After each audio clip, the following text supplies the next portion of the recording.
बिस्मिल्लाहिर्रहमानिर्रहीम, अस्सलाम वालेकुम। आज 17 मई और जुमे का दिन है और ये दिन इसलिए अहम था क्योंकि आज आज़ाद कबीले के एक सेनेटर को तौहीन अदालत का नोटिस हुआ है सुप्रीम कोर्ट से। लेकिन वो नोटिस किस सूरत हाल में हुआ है इस पर भी बात करेंगे इस वीडियो में। लेकिन उससे एक अहम तरीन इशू जो सामने आया है वो ये कि फॉर्म 47 पे जीतने वाला एक हुकूमती रुकन उसने गुज़श्ता रोज़ प्रेस कॉन्फ्रेंस की, PTV ने लाइव दिखाई और उसने उसी जज को टारगेट किया जिसके हवाले से इस्लामाबाद हाई कोर्ट के अंदर एक कंटेम्प्ट प्रोसीडिंग चल रही है। उस पर बेंच बन चुका है क्योंकि उस जज को टारगेट किया जा रहा था, जस्टिस बाबर सत्तार। और उस शख्स ने उनके ऊपर ऐसे ऐसे सवालात उठाए कि उनका इंडिया से ताल्लुक़ निकाल दिया कि जी वो इतनी दफ़ा इंडिया गए हैं, भारत से उनका ताल्लुक़ है, PTI से ताल्लुक़ है, ईमान मज़ारी से ताल्लुक़ है, उनकी 6-7 जायदादें हैं अमेरिका में, उसका हम उनसे जवाब लेंगे और बहुत सारी बातें। जबकि इससे पीछे आपको पता है 6 जजेस का जब जो ख़त आया था उसमें यही कहा गया था कि जुडिशरी जो है उसको दबाव में लाने के लिए उसके साथ जो कुछ किया जा रहा है वो जजेस ने इंकशाफ किया। उसके बाद तमाम हाई कोर्ट्स जो हैं उन्होंने बताया और ये अदालत जो है सुप्रीम कोर्ट, इसके अंदर वो केस चल भी रहा है। इस सूरत हाल में आज़ाद कबीले का जो सेनेटर है उसने तो जो किया सो किया, फिर बाकी लोग जो हुए उन्होंने तो किया, लेकिन समाज के अंदर कहीं कोई जिक्र नहीं आया इस शख्स का। और बाकी जो 5-6 लोग थे उन्होंने भी जिक्र नहीं किया। वसीम मलिक साहब मेरे साथ मौजूद हैं, सुप्रीम कोर्ट के रिपोर्टर हैं और बड़े अरसे से कवर कर रहे हैं। और किसी एक सब्जेक्ट के ऊपर अगर इनकी एक्सपर्टीज़ है ना, महारत है, तो वो है जस्टिस काजी फ़ायज़ ईसा। अब वो चीफ जस्टिस बन चुके हैं तो मज़ीद इनकी महारत जो है माशाल्लाह से वो बड़ी इसमें निखर चुकी है। तो वसीम साहब, आपकी महारत को ज़हन में रखते हुए आपने जितने अरसे काजी साहब को कवर किया और इस इशू की ग्रेविटी और सेंसिटिविटी को देखते हुए कि आपकी मतहत अदलिया के जजेस को टारगेट किया जा रहा था, बकौल उनके एजेंसीज़ ने बाप उठा लिया, बहनोई उठाया, करंट लगाया, वीडियो बनाई, जज जो था वो जनाब हॉस्पिटल पहुंच गया, एक जज के घर में क्रैकर हमला हो जाता है, एक जज जो है लाहौर हाई कोर्ट का उसने इस्तीफ़ा दिया जस्टिस शाहिद, वो कहते हैं जी मेरा पीछा किया जा रहा था, मुझे मैसेजेस दिए जा रहे थे। काजी साहब ने कहा जी मेरे ज़माने में ऐसा कुछ नहीं हुआ, मेरे से पहले हुआ हो तो हुआ हो, किसी की ज़रूरत नहीं है कि कोई दबाव का मतलब मेरे पे डाल सके या मेरे जजेस पे या कुछ भी ऐसा। लेकिन फिर वो 6 जजेस का ख़त और वो सारी चीज़ें अगर हम उनको इग्नोर भी करें, उसके बाद जिस तरह से इस्लामाबाद हाई कोर्ट के जजेस को टारगेट किया जाना शुरू हुआ, आज उन्होंने नोटिस तो ले लिया। पहले तो समाज पे थोड़ी सी हम बात कर लेते हैं, मैं भी मौजूद था वहाँ पे। काजी साहब जिस तरह रिलक्टेंट शो कर रहे थे हंसते हंसते, हालांकि मुझे लग रहा था काजी साहब बड़े गुस्से में आ जाएंगे कि यार मतलब देखें बॉस होता है उसके मातहत, या एक बाप कह लें आप कि बाप के बच्चों को जब कोई धमकी दे रहा हो, ज़िंदगियों के ऐसे मामला चल रहे हो, या कोई बॉस इदारे का उसके मातहत लोगों को कोई इस तरह धमकी दे रहा हो, तो वो रवैया इस तरह का होता है जिस तरह आज काजी फ़ायज़ ईसा साहब चीफ जस्टिस जो हैं वो जो कर रहे थे।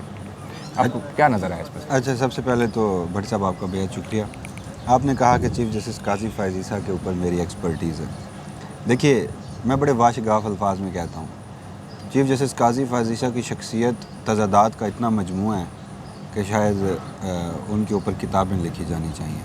PhD थीसिस भी हो सकता है। हाँ, किताबें भी नहीं, दीवान छपेंगे। वो मामला ये है कि आज कंटेम्प्ट वाला जो इशू था उस पे भी चीफ़ जस्टिस काजी फ़ायज़ ईसा ने हमेशा की तरह आज हमें, मुझे तो एटलीस्ट मायूस नहीं किया। मैं यही कुछ एक्सपेक्ट कर रहा था। अभी चीफ़ जस्टिस काजी फ़ायज़ ईसा नहीं बने थे, 3 मिसालें आपको देता हूँ। मैं नहीं मानता था तब तक, और इवन कि आज भी मैं वो चीज़ें नहीं मानता। जावेद लतीफ़ साहब आके TV टॉक शोज़ में कहा करते थे कि जो आने वाले चीफ़ जस्टिस हैं वो मियाँ नवाज शरीफ साहब को इंसाफ देना चाहते हैं। वो GDA की एक खातून रुकन है, उन्होंने एक बड़ा ज़बरदस्त वो उनका शोरा आफाक सायरा बानो का जुमला कि पूरी दुनिया हज़रत ईसा का और मुस्लिम लीग नून काजी फ़ायज़ ईसा का इंतज़ार कर रही है। उससे भी एक और अहम बात है, देखिए ये गालबन जुलाई अगस्त की बात है। जगह थी बलूचिस्तान शहर तक कोयटा, एक सिक्योरिटी कॉन्फ्रेंस थी, वहाँ पर आपके सिपा सलार army chief general Syed Asim Munir साहब मौजूद थे। किसी ने सवाल किया, पाकिस्तान की जुडिशरी और इस्टेब्लिशमेंट का उस वक्त तनाव था, बंदयाल साहब इंतखाबात करवाना चाहते थे। इस्टेब्लिशमेंट और मौजूदा हुकूमत जो उस वक्त की थी इंतखाबात नहीं करवाना चाहती थी। हमने मई के दौरान देखा यहाँ पर बाकायदा तौर पर मौलाना फजलुर रहमान की क़यादत में जजेस गेट के बाहर एक जलसा भी हुआ, बंदयाल साहब को बराह रास्त मुखातिब करके धमकियाँ दी गई। इनफैक्ट उस दिन जो 14 मई का फ़ैसला था उसके ऊपर रिव्यू था, पहली समाअत थी उस दिन, 31 मई के गालबन ये दिन था। हम कमरा अदालत नंबर 1 में मौजूद थे, तो बाहर जो कुछ तकारीर हो रही थी वो अंदर हम सुन सकते थे। और बंदयाल साहब की सास हों, उनकी बेटी हों, क्या कुछ नहीं कहा गया, बिलो द बेल्ट और घटिया कैंपेन।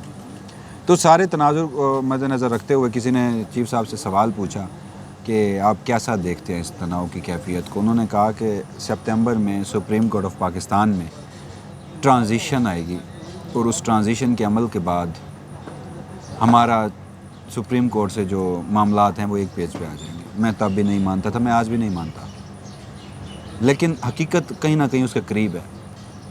लोग चीफ जस्टिस काजी फैज़ी साहब पे इल्ज़ाम लगाते हैं कि वो प्रो PMLN है, मैं नहीं मानता ये बात। लेकिन फिर उन लोगों से जब आप पूछें कि यार आप इतना बड़ा इल्ज़ाम मुल्क के चीफ जस्टिस पर कैसे लगा देते हैं, तो वो कहते हैं जी कोई एक मुझे ऑब्जर्वेशन बताइए, कोई मुझे एक फ़ैसला बताइए जो इन्होंने चीफ जस्टिस बनने से पहले भी और फिर चीफ जस्टिस बनने के बाद भी PMLN के ख़िलाफ़ दिया हो। तो वहाँ मैं भी खामोश हो जाता हूँ। तो आज भी कंटेम्प्ट के इशू में कोई गालबन दर्जन के करीब तो प्रेस कॉन्फ्रेंस हो चुकी हैं। एक वो प्रेस कॉन्फ्रेंस जो जिसका भी आपने जिक्र भी किया। अब पहले प्रेस क्लब में पाकिस्तान तहरीक इंसाफ के लोगों को ला कर बिठाया जाता था, अब अपने लोगों को ला कर बिठाया जाता है। और मैं आपको यकीनी तौर पर ये बता सकता हूँ ये भी जबरी प्रेस कॉन्फ्रेंसेस हैं। ज़ाहिर बात है। और मुफादात या जिन्हें आपने नशिस्तें दी हैं अब उन्होंने आपके मुफादात का तहफ़्फ़ुज़ तो करना है। चीफ जस्टिस काजी फैज़ी साहब को दो लोग याद आए, मुस्तफ़ा कमाल और फैसल वाडा। उन्हें भूल गए, कौन भूल गए? अता तारड़ भूल गए, आज़म नज़ीर तारड़ भूल गए। चलें, इनकी दोनों की प्रेस कॉन्फ्रेंस उस दर्जे तक सख्त नहीं थी, लेकिन आगाज़ यहीं से हुआ था। उन्हें तलाल चौधरी भूल गए, उन्हें ओन चौधरी भूल गए।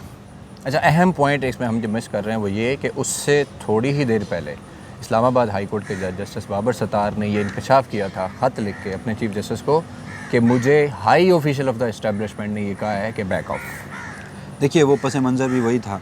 वो गालबन 27 अप्रैल का ख़त था। उसी ख़त के तनाजुर में वो कंटेम्प्ट की प्रोसीडिंग्स शुरू हुई और उसका जो पैराग्राफ नंबर 13 जो सबसे ज़्यादा अहम था, जो एक नई बात थी, वो फिर हमने देखा कि गुज़श्ता दिनों में सामने आया।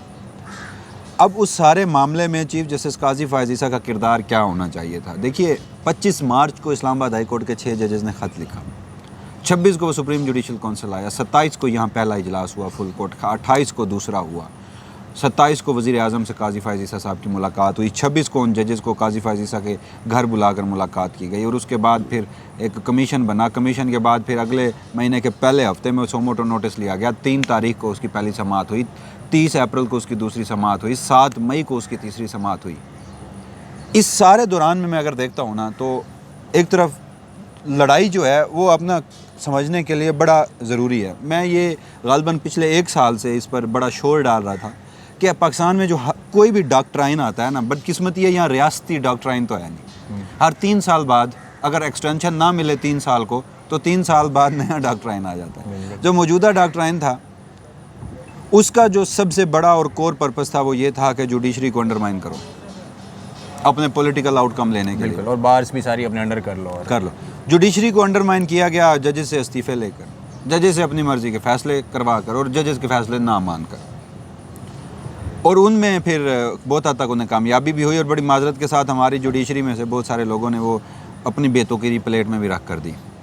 लेकिन फिर विसल ब्लोअर बने इस्लामाबाद हाई कोर्ट के जजेस। अब जंग है पाकिस्तान की फ़ौजी इस्टेब्लिशमेंट की पाकिस्तान की जुडिशरी के साथ। फ़ौजी इस्टेब्लिशमेंट जुडिशल इंक्रोचमेंट करना चाहती है ट्राइकोटमी ऑफ पावर के कॉन्सेप्ट को बोलते हुए अपनी मर्ज़ी के पॉलिटिकल आउटकम्स के लिए। जुडिशरी उसको अब रिस्ट्रेन कर रही है। अब जुडिशरी में जो सरबराहान है, उधर आप देखिए फ़ौजी इस्टेब्लिशमेंट के सरबराह जो हैं वो अपनी पॉलिसियों को लेकर कितने कमिटेड हैं। पाकिस्तान की जो अदलिया है उनके जो सरबराह हैं वो किस हद तक कंप्रोमाइज़ हैं कि वो जिनके ऊपर इल्ज़ाम है उन्हीं का साथ दे रहे हैं।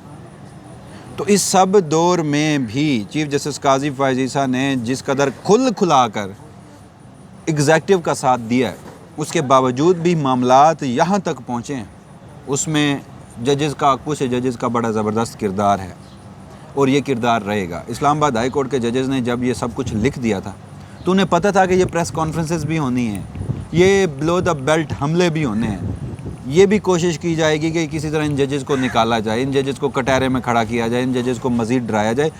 उन्होंने वो सारी चीज़ें मद्देनज़र रखते हुए ख़त जब लिख दिया ना, तो उसका मतलब ये था कि वो अब इस मामले को मंतकी अंजाम तक पहुँचाएँगे। वो जिनके ऊपर इल्ज़ामात लगा रहे हैं वो उन्हें घर तक छोड़ के आएंगे और वो बड़े सिंक्रोनाइज्ड मैनर से आगे बढ़ रहे हैं।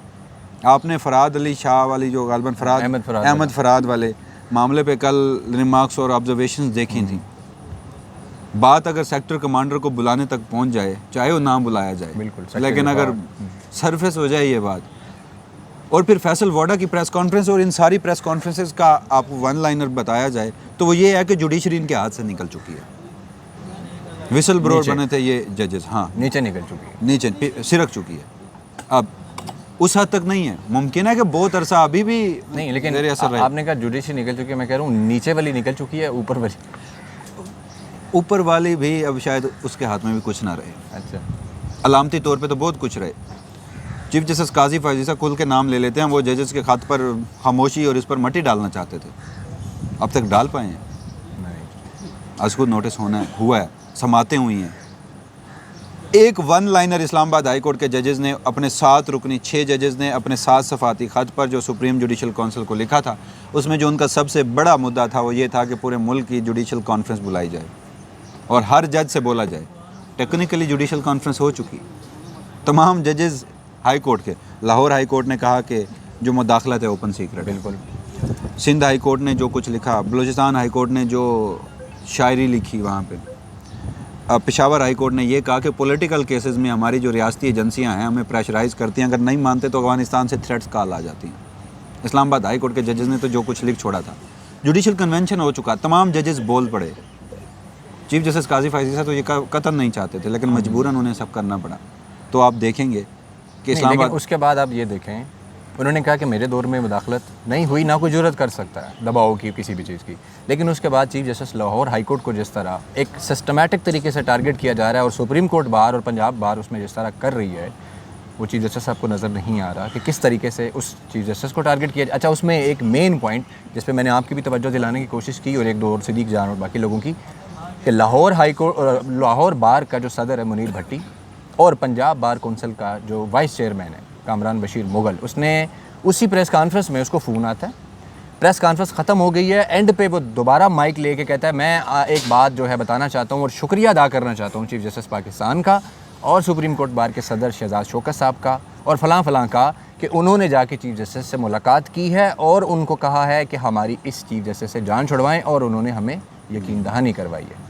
देखिए, और फिर उसके बाद ये कल वाली प्रेस कॉन्फ्रेंस और अब इस सारे मामले में सारे वो- मामले में काजी फायजीसा साहब से गिला क्या किया जाए। देखिए, जो शख्स ना बड़ी माजरत के साथ, बड़े एहतराम के साथ, चीफ जस्टिस पाकिस्तान का मनसब बहुत बड़ा है, लेकिन उस मनसब पर जो शख्सियत बैठी हैं, क्या आप बात उनके बारे में की जाए मज़ीद? चलें इस चीज़ को छोड़ते हैं जी। सुने काली ना, फायदे सुने, साहब, एक शख्स जो है वो, देखिए मैं किसी चीज़ का ज़िम्मेदार हूँ और मैं मानता ही नहीं, मैं मुंह पे मुकर जाता हूँ, क्या करेंगे आप? चीफ जस्टिस काजी फायजीसा इंतखाबात उनकी लेगेसी हैं, वो क्रेडिट लेते हैं। कल भी उन्होंने एक कमरा वो जब खान साहब रेडियो लिंक के ज़रिए पेश हुए थे, उन्होंने क्रेडिट लिया जी हमने बंदयाल इलेक्शन साहब ने करवाए। कितनी कोशिश की थी, नहीं कराया नहीं इलेक्शन, करवाए। मैंने 3 दिन में बैठ के इलेक्शन करवाए। ये इलेक्शन ऐसे होते हैं महज़ब दुनिया में, ये इलेक्शन ऐसे होते हैं। आइन का आर्टिकल 218(3) आइन के प्रीएम्बल में दर्ज बुनियादी इंसानी हकूक़, मकबरा बनवा रहे हैं वो, वहाँ पे मोनूमेंट बन रहा है सुप्रीम कोर्ट के लॉन में जहाँ दर्ज होंगे ह्यूमन राइट्स। तो आप उस शख्स से ये बईद करें, मैं अच्छा, कह रहा हूँ ना, जो लेकिन शख्स मेरा मुंह इस पे मुकर जाए, आप क्या मेरा इस करेंगे? पे सवाल ये बनता है, देखें, एक बाप है, उसके बच्चों को कोई धमकी देता है, कोई बात करता है, एक बाप का रवैया आप इमेजिन कर सकते हैं। हम बाप को छोड़ें, हम इदारों पे आते हैं।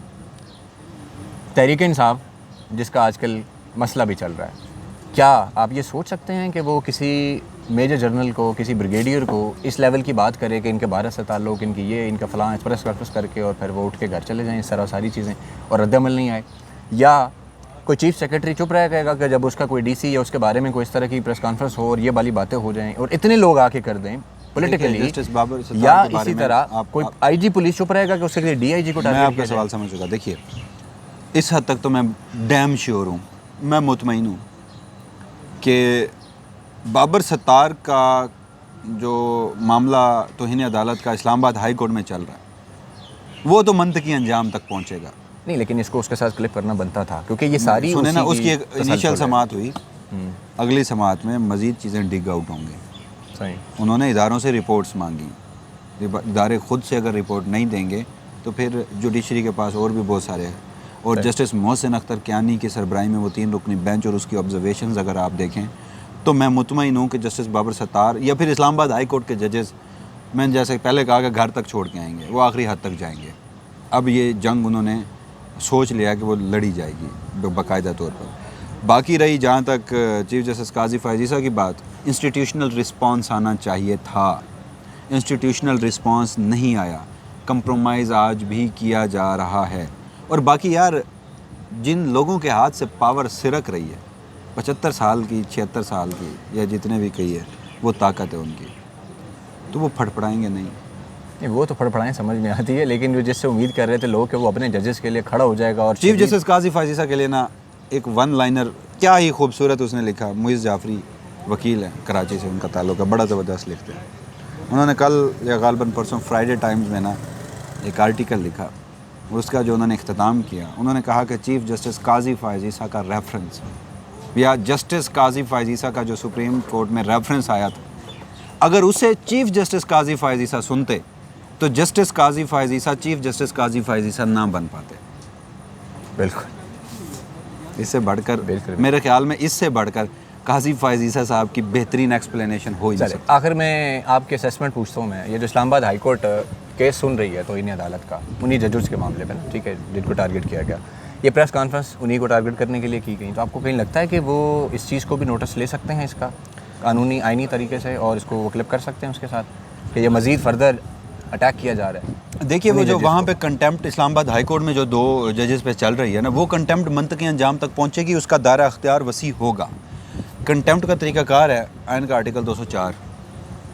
पहले आप शोकाज जारी करते हैं, शोकाज में एक तो आप रिकॉर्ड मंगवाते हैं, रिकॉर्ड मंगवाने के बाद आप उसको जांच करते हैं, फिर आपने अगर कंटेम्नर को फिर नोटिस दूसरा देना है इज़हार वजू का, तो उसमें से आप उसकी वजाहत मांगते हैं, और फिर अदालत अगर उस वजाहत से मुतमईन हो जाती है तो ख़त्म हो जाता है मामला। अदालत नहीं होती तो फिर आगे ट्रायल और प्रोसिक्यूशन की तरफ चीज़ें बढ़ती हैं। तो इस्लामाबाद हाई कोर्ट तक मामला फैलेगा, मज़ीद फैलेगा। यहाँ हमारे मुल्क में बैठे ये फैसल वोडा जैसे लोग और पता नहीं बड़े बड़े नाम नहाद एंकर और सहाफ़ी और मुहक्किक और पता नहीं क्या क्या नाम देते हैं, इन्हें नेशनैलिटी और ग्रीन कार्ड में फ़र्क तो नहीं पता। बिल्कुल, उन्होंने तो कहा नेशनैलिटी है और वो ये खातून सहाफ़ी अगर उनके खिलाफ कुछ बोला जाए तो औरत कार्ड हो जाए, वो शायद उन्होंने पता नहीं कहाँ किस जेब में रखा होता है, निकाल के सामने ला कर रख देती है। वो सुप्रीम कोर्ट ऑफ पाकिस्तान में भी एक केस में आई थी, वो पेपरा वाले में। हाँ, पेपरा वाले में। अच्छा, तो खैर मतलब उम्मीद की जा सकती है कि इस्लामाबाद हाई कोर्ट खुद ही इस चीज़ को कवर अप कर ले कि भाई और कौन कौन टारगेट कर रहा है उसको बुला ले, लेकिन काजी फायजीसा से आपको ये लग रहा है कि वो मट्टी पा देंगे या मट्टी नहीं पड़ेगी। ये काजी फायजीसा मौजूदा हुकूमत काजी फायजीसा, मैं वो जजेस अज को नोटिस वाली बात कर रहा हूँ। अच्छा। मेरे लिए ये कंटेम्प्ट वाला मामला कोई इतना अहम नहीं है, मज़ीद आगे जाकर कोई अहमियत अख्तियार कर जाए तो वो, लेकिन आज की हद तक नहीं है, ये फिक्स्ड मैच मेरे जो ट्विटर पे ना लतीफ़ा चल रहा है कि वो जैसे जेब कतरा पकड़ा जाए ना तो अचानक कहीं से 2-3 बंदे निकलते हैं, 2-4 चपेड़े लगाते हैं, साइड पे ले जाते हैं। तो मेरे लिए ये एक फिक्स्ड मैच है। अच्छा, आप उसी तरह से ले। हाँ हाँ, अगर मज़ीद आगे जाकर जब समाअत होती है, फैसल वाडा आके क्या बयान देते हैं, क्या मामलात बनते हैं, कोई अहमियत अख्तियार करता है या नहीं करता, जो जजेस अज खुद नोटिस केस की समाअत है ना, वो चीफ जस्टिस काजी फायजीसा, मौजूदा हुकूमत और मौजूदा फौजी इस्टेब्लिशमेंट, इन तीनों के लिए वो गले की ऐसी हड्डी है जो ना निगल सक रहे हैं ना उगल तो उसमें ये फैक्ट्स भी सामने आएंगे कि उसके बाद ये प्रेस कॉन्फ्रेंस ये देखिए, ये सारी चीज़ें देखी जाएंगी, ये सारी चीज़ें देखी जाएंगी। कौन डिस्कस करेगा, कौन सामने लाएगा? काजी साहब दूसरे हो जाते हैं, कोई नहीं, अतर मिनल्ला के सीट के लाते हैं। जस्टिस मंसूर अली शाह को उसमें आप कंडक्ट देखें, अतर मिनल्ला उसमें बड़ी चीज़ें याद रख के सुन के आते हैं। देखें इमरान खान वाली पेशी में भी उन्होंने जिक्र कर दिया ना, जस्टिस काजी फायजीसा, चीफ जस्टिस काजी फायजीसा और जस्टिस मुसरत इलाली, इन दोनों के नज़दीक तो सब बेहतरीन है। बेंच में justice Mansoor Ali Shah extraordinary brilliant, यार मैं कहता हूँ अप्रिशिएट करना चाहिए। जस्टिस अतर मिनल्ला भी मुझे कहीं ज़्यादा जज्बाती लगते हैं, अगर मेरा अपना फेयर एनालिसिस, ग्रेविटी के हिसाब से, ग्रेविटी के हिसाब से होना चाहिए, लेकिन मेरा फेयर एनालिसिस लें तो वो थोड़े से, अगर मैं 2-3% उन्हें बायसनेस का मार्जिन इसलिए दूंगा क्योंकि वो उसी हाई कोर्ट के जजेस को उन्होंने अपॉइंट किया, वो वहीं से आए। जस्टिस मंसूर अली शाह की रियलिस्टिक अप्रोच है, मैं बिल्कुल यहाँ पर उनसे ये एक्सपेक्ट नहीं कर रहा था। आपकी और मेरी बात भी हुई थी, और जस्टिस मंसूर अली शाह कितना खूबसूरती से उन्होंने खेला कि जब तक काजी साहब के साथ मिलकर कमीशन खेलते रहे, लेकिन जब काजी साहब को मजबूरन आज खुद नोटिस लेना पड़ा, कैमरा, लाइट, साउंड, एक्शन, कमरा अदालत में खुला हुआ, तो उन्होंने फ्रंट फुट पे आकर वो छक्के पे छक्का मारा। लेकिन ऑन अ लाइटर नोट ये बात थी, लेकिन उनकी एक रियलिस्टिक अप्रोच है अभी तक। जस्टिस अतर मिनल्ला हैं, जस्टिस जमाल खान मंदोखेल, उनका भी इंडिपेंडेंस ऑफ जुडिशरी पर काजी साहब से बहुत ज़्यादा इख्तलाफात हैं। और फिर जस्टिस नईम अख्तर अगवान, उनके भी कुछ ऐसे सवालात थे। तो वो मामला मेरे नज़दीक इस कंटेम्प्ट वाले मामले से ज़्यादा है। सही। आपने वसीम मलिक साहब की बातें सुन ली और अब आप ख़ुद बताएं कि जो मैंने कहा था कि ये एक्सपर्ट हैं इस एक सब्जेक्ट के ऊपर, आप खुद फैसला करके बताइए कि मेरी बात दुरुस्त थी या नहीं थी। खैर, आज तक के लिए इतना ही। अब मंडे से नया एक अदालती हफ्ता शुरू होगा, तो उसके बाद जो सूरत हाल होगी, जो इंपॉर्टेंट केसेस होंगे, उसके हवाले से भी आपको अपडेट करते रहेंगे इंशाल्लाह। अब तक के लिए इतना ही। अल्लाह हाफ़िज़।